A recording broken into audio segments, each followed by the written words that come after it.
Okay, now here we can have a look at the diagram we have studied previously also. Now the site, just we have to remember the site of action. We know this is preganglionic part, this is ganglionic, and this is neuroeffector transmitter part. Okay,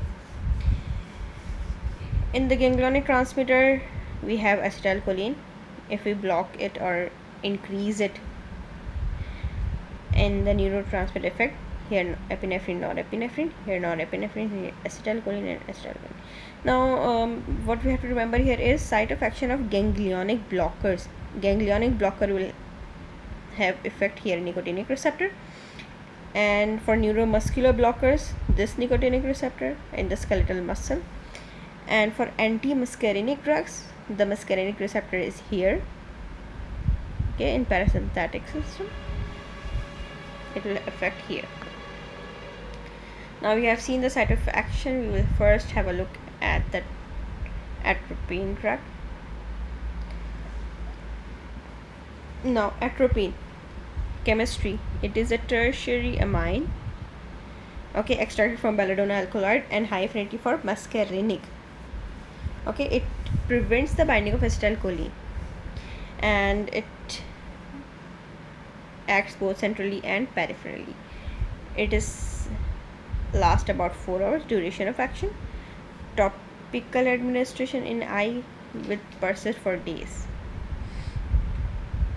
Muscarinic, we know it is anti-muscarinic agent. Now its actions over eye. What will happen? Dilation. Okay, mydriasis, not meiosis. For GI, it can be used as an antispasmodic agent to reduce the activity of GI tract, and atropine and scopolamine, they are most potent antispasmodic drugs. Although gastric motility is reduced, hydrochloric HCl production is not affected. Therefore, thus atropine is not effective for the treatment of ulcer. Okay, it will not affect an ulcer.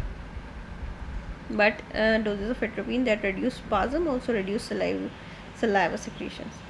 In cardiovascular system, atropine produces divergence effect depending on the dose. It is dose dependent effects. At low, slightly decrease in heart rate, the effect will result from M1 receptor, which is presynaptic. Now higher doses will cause progressive increase, okay, opposite action due to M2. This was slight decrease was due to M1 and this is M2.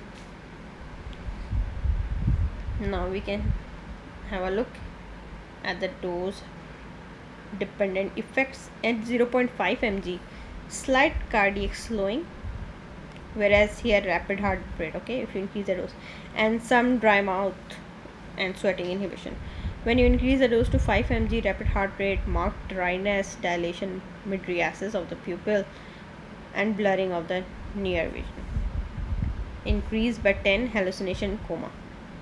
That is toxicity. Its effect also includes secretions, dryness of mouth, it will stop saliva, xerostomia. The salivary glands are sensitive to atropine. Now, therapeutic uses.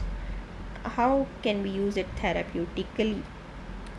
Mydriatic effect on ophthalmic, antispasmodic, okay, cardiovascular, bradycardia. If you have to treat, you are required to treat bradycardia, you will inject atropine.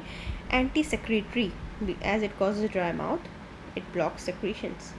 Now antidote, if the toxicity occurs for organophosphate, you will use atropine as an antidote. Now its pharmacokinetics, it is partially metabolized by the liver and eliminated in urine. Half-life is 4 hours.